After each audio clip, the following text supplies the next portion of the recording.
Today on Lifestyle Magazine, at least 4.5 million American kids are being raised by their grandparents, and the number is growing. You're about to meet some of those amazing grandparents.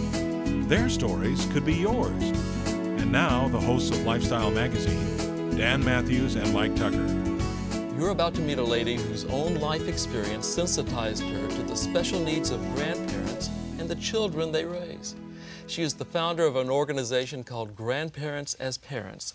She's the author of this book, Grandparents as Parents, a survival guide for raising a second family. This is kind of the Bible for grandparents who are raising their grandchildren. Please join me in welcoming Sylvie DiToledo. Thank you for having me. Yes. I appreciate it. So Sylvie, tell us, what experience did you have which made you aware of the needs of grandparents who are raising their own grandkids? Well, in 1983, I was just graduating with my master's degree in social work, and my sister passed away, unfortunately, leaving behind an 8-year-old nephew who had always sort of been a family child, but my parents took over being his legal guardian right away. And when I started doing outpatient therapy with children and families in an agency, I started getting assigned a lot of children who were also being raised by their grandparents. And in those days, 20 years ago, it was primarily grandparents. Now there are a lot of aunts, uncles, cousins who are raising nieces and nephews. However, I was seeing that all of the families felt that they were the only ones in this situation, and I was seeing at home what was happening for my parents and for my nephew in the same way as I was seeing it in treatment with these families, and felt that there had to be a way to get these families together to provide some mutual support for each other, because the common thread was that everyone felt that they were alone in this situation and didn't have any place to talk about their feelings of frustration and anger and resentment and sadness and loss and grief, and how to deal with parenting children maybe 20 years after they had no children, for 20 years later when they'd had no children in their home, and how things had changed, and how the children came to them with a myriad of problems, from academic to medical to behavioral to psychological to emotional problems. And we really needed to provide a network where they could talk about and get information and resources. So I started the first group in 1987, and it's just mushroomed since then, and we're now a nonprofit organization, sort of a one-stop shop for relative caregivers. Well, that's great. Now, I think the acronym you have for Grandparents as Parents, GAP, is so neat. Yeah. Because it expresses what you're trying to do. It is a generation gap. How extensive, I mean, we've all heard about this, Sylvie, but how extensive is the need for grandparents as parents?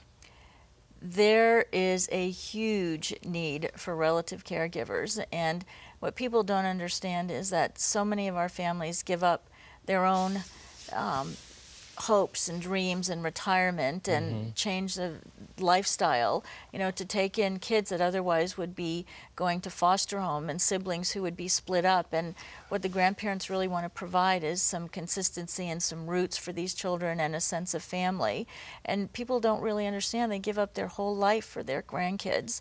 And I think that not enough recognition is given to relative caregivers, and we really need to do more to provide resources and information and meet the needs of the grandchildren that they're raising, and the nieces and nephews and the cousins, because again, so many of these kids have so many special needs, like you said. Right.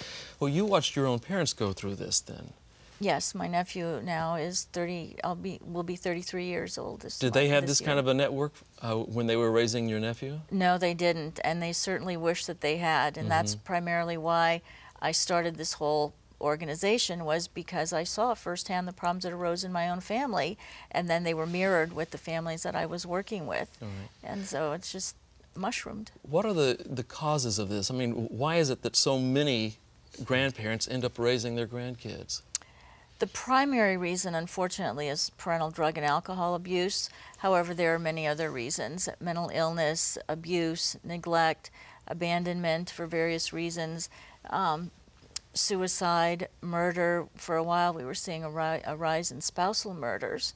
And a lot of kids were coming to us, a lot of grandparents were coming to us because their sons or daughters had been murdered by a spouse.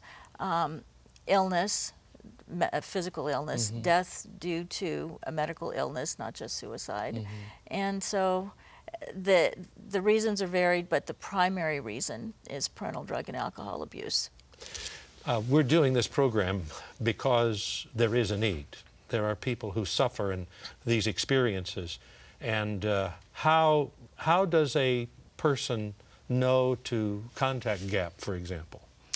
Well, we get referrals from grandparents, from word of mouth, from a lot of publicity things that we do, working with the Department of Children and Family Services and other agencies, and we put out our information everywhere that we can so that we can reach as many families as possible. I have grandparents who have met at the park, or grandparents who, all the grandparents have my cards, and they've met grandparents in the bank or the supermarket or the or court. A lot of grandparents end up having to go to court frequently, and so they'll, by word of mouth, give grandparents my name and number, and people call me. But you aren't the one who takes care of all of these grandparents. What about group support? Well, the group is the most amazing thing, and you'll see when you talk to some of the grandparents who are part of the group, it really becomes more of an extended family for the families that participate. It's not just a 2-hour-a-week support group. The families have really come together to help each other. For example, I've had families who have bought new cars and gave an older vehicle to a family who had no transportation. Other grandparents, when they become ill or hospitalized, other grandparents have stepped in so that the grandchildren don't have to be separated and placed in foster care, and taken them into their home for months at a time. Well, we want to get to some of these stories. And in fact, we're going to visit, I know, with some grandparents who are raising their children. So coming up on Lifestyle Magazine, you're going to meet 2 grandparents who had to face that reality, parenting again at a time when they were totally unprepared for it. Coming up next, right here on Lifestyle.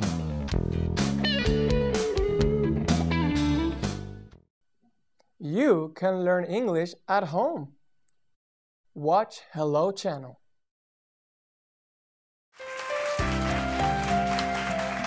Joining us now are Velma Brown and Gus Barakamonte. Welcome to both of you. Thanks for joining us here on Lifestyle.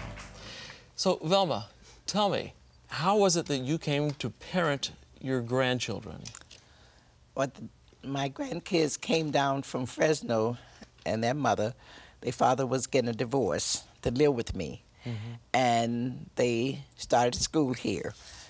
And she took them to school one morning, and she came back and said that her stomach was hurting. We took her to the hospital to get some antibiotic. And that night, she was dead. So that means that I had 2 grandkids that I had to raise. And I'm 76, my husband's 77. And the grandkids, my grandson reverts back to a 5-year-old. He was in Cal State Northridge. Then I had to get a letter written to have him on a medical leave for the simple reason he could not study at the time. So not only have you lost your daughter, but your grandson, who was 17, 18 years old, is suddenly behaving as a 5-year-old. Exactly. And I put both of them in counseling, and they are doing pretty good now.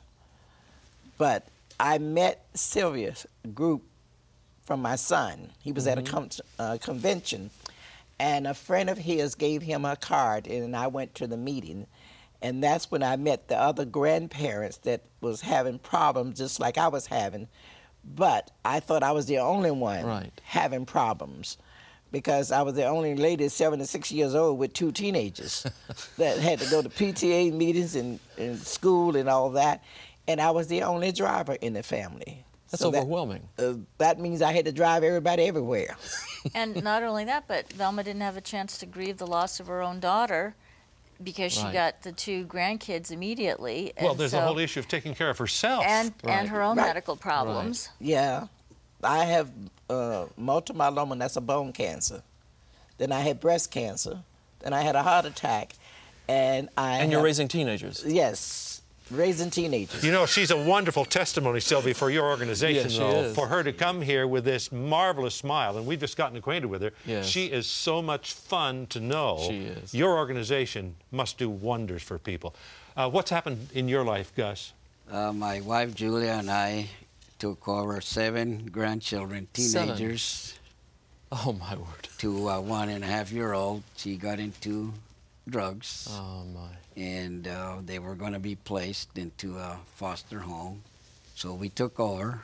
After he had gone into semi-retirement. Okay. So that changed our lifestyle, and we had to find a bigger place to live in, and it took us a while. But we managed to help, and then through the Department of Children and Family Services, we found out about the Sylvie's group. Right.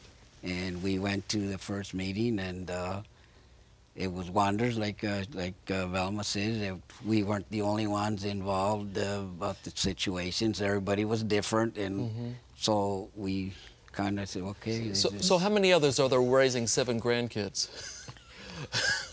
In our group? Yes, in your group. I think there's an aunt that has. Is that right? So you you really are not alone, are you? No, and even with those numbers. And some have moved out, and now I have 2 great grandkids. That one is 5 years old. In your home. In my home, and the other child is only 3 months old. That's incredible. What? Go ahead, Dan. No, how do people manage things like this, Sylvie? I'm glad that you can have a group where you can smile at each other and say that everything's going to be fine and all of that, but it's not always everything is going to be fine. I mean, there's lots of times we have groups where there's a lot of tears shed. Yes. It's not always, and a lot of joy and laughter, because the families really bond together as an extended family, and they help each other. And so you know that there's always someone that you can call no matter what your need is.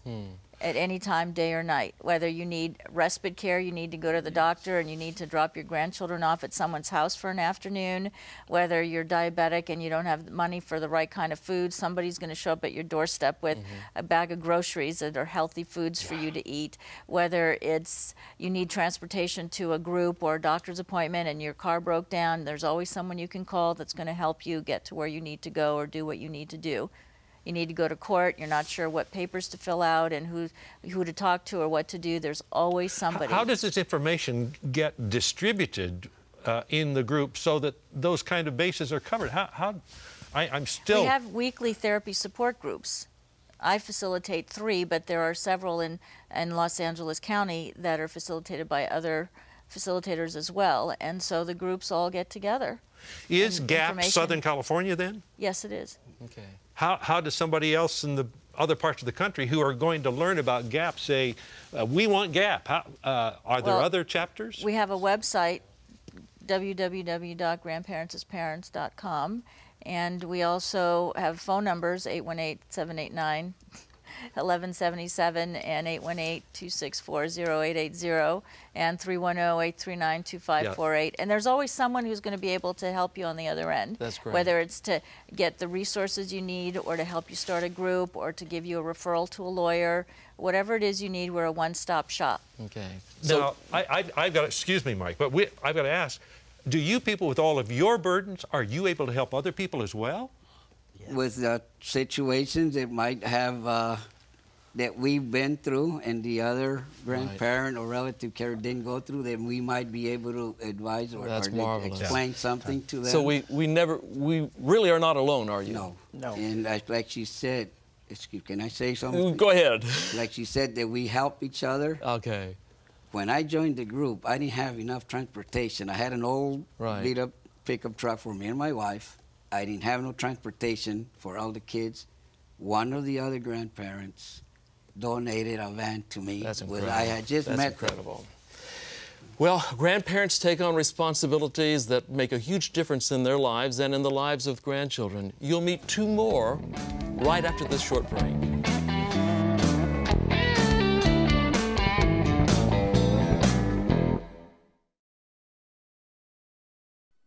Learning a new language can be difficult and discouraging, but it doesn't have to be. Hello, I'm Karen, introducing Hello Channel, the revolutionary new channel designed especially to teach English. If you can speak English, the future is open for you, since speaking English means greater opportunity and higher paying jobs. By watching Hello Channel, you are immersed in this valuable language. You'll hear the words being spoken. You'll see the speakers' mouths when they say the words. You'll read what's being spoken in large, clear subtitles. And you'll speak out loud, practicing what you have just learned. There is no better or faster way to learn a language than total immersion. Hello Channel does exactly that. There's programming on every level so you can watch the shows that are just perfect for you. Whether you've spoken a little English, a great deal of English, or none at all, the Hello Channel has something for everyone. Join us for a convenient, affordable, and fun way to shape your future. There's so much in store for you if you'll just say hello. Joining us now are two wonderful grandmothers. Diane Ellison is on my immediate right, and sitting right next to her is Sue Stutz, and both of them are busy mothers of their grandchildren. So Diane, tell me, how is it that you came to raise your grandkids? Well, the two oldest, I got at 1 and 2. There was a knock at the door at 2 o'clock in the morning. There stood 2 police officers holding these 2 boys in diapers, and it was a split-minute decision. It was either I took them or they went to foster care. Oh, my. And I was only 9 hours post-op from cataract surgery. You're kidding me. No, and I took them. And I ended up having to go to court, and I was granted legal guardianship at that time. And then the little girl, who's now 10, the hospital called me. I had no idea. The hospital called me and said that they were taking the child away from my daughter at birth, and I could come down and get her, or she was going up for adoption. Well, I made it from my house to UCLA in 25 minutes. And that's how I got the little girl. So there were some big changes in your life as a result of this. Oh, yeah. I had just retired. Basically, I had done foster care. This is it. This was my time. I redid my house. I had satin brocade sofas. I mean, it was an adult house. Right. It wasn't for long because I had a 1-year-old and a 2-year-old, Yes. 2 in diapers, 2 in bottles. Neither one of them walked. Oh, I lived upstairs. But we managed to survive. We managed to get through it all. Unbeknownst to me, all 3 children had Becker's muscular dystrophy, which we didn't find out until 2003. 2003. So how did you get in touch with Sylvie? I'd known Sylvie for years. We through the Department of Children and Family Services at different conferences. I was one of those stubborn ones. Come on. And finally, one day, one of my girlfriends says, "Come on, you gotta go with me." And here I am, and I've been with them ever since. I'm curious. Well, we had talked on the phone, too. Right. Yeah, is that right? You said the knock came in the door and it was a split. This is the first indication you've had about anything coming like this? I never thought they would take the children from her. You know, you always hope, it's my daughter, you always hope they're gonna get better. But both the mother and father were drug addicts. All 3 children were born drug addicts, had to be detoxed. I just kept hoping. Yeah. I didn't expect it, you know, I didn't expect that knock on the door. So what's GAP done for you? Everything. I mean, they're there no matter what. Gus Bracamonte and his wife, they took my children while I went to school and became a notary. Is that like right? They didn't have enough. At that time, they had 10. Yeah. But they took So my you just 3. added a few more. Yeah, what's 3 more The when more you the got that merrier. many? Sue, what's your story? Well, it's, thank God, not near as bad. I'm one of the lower key people as far as problems are concerned. But my daughter was a drug addict, I don't think you ever was. And I have a special needs. My oldest 14-year-old now is a special needs child, which is unfortunately a disproportionate number of the children in the grandparents group are special needs. Some far worse than others. So very often it's trauma that has brought them to this point. Yes. Where now grandparents need to raise them, so they are special needs. Well, he's a client of the regional center. He's high-functioning autistic. Okay. And they basically told my daughter, because she was not parenting, that she had a choice. Either they took the child away from her, or she gave him to us voluntarily. Voluntarily. He had already been living with us for over a year.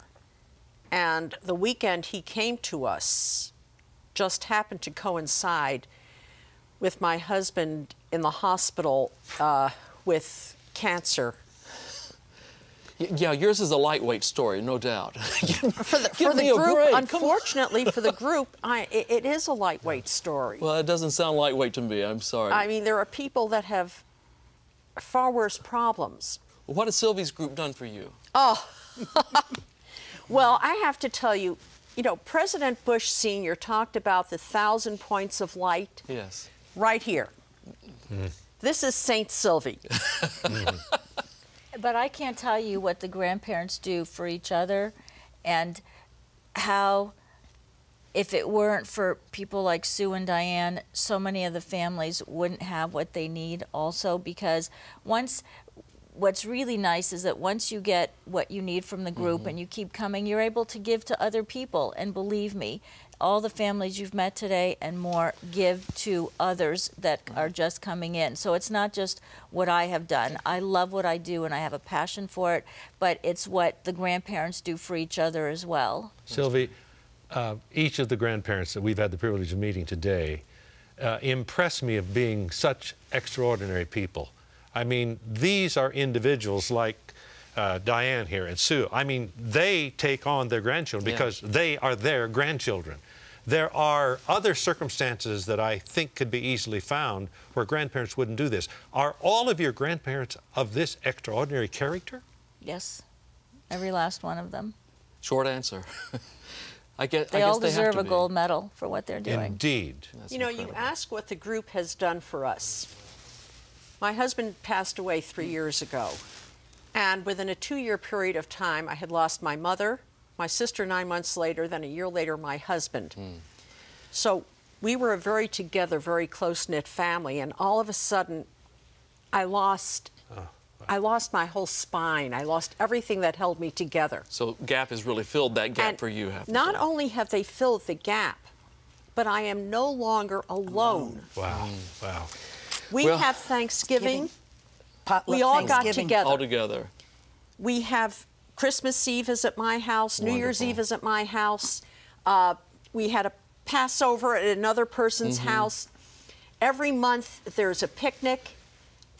Since I'm a docent at the LA Zoo, I get the children in to the zoo on Big Bunny, which is the Easter, and for Boo at the Zoo. There's functions going on, and the children know that they are not alone. Oh, that's wonderful. There's other children out there like them. Well, I hate to cut you off, because obviously you've got so much more to say, but we're going to have to move on. And we'll be right back with Lifestyle Magazine in just a minute.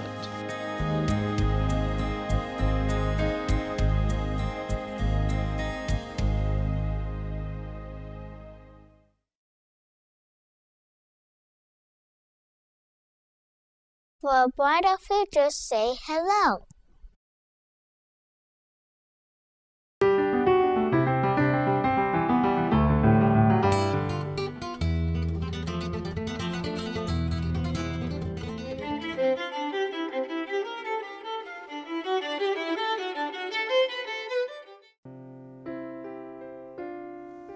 There's so much more that we could say today, but we're out of time. Our thanks to Sylvie DiToledo, the grandparents, Diane, Sue, Velma, Gus. For more information about grandparents as parents, check our website at lifestyle.org. And we'll see you next time right here on Lifestyle Magazine.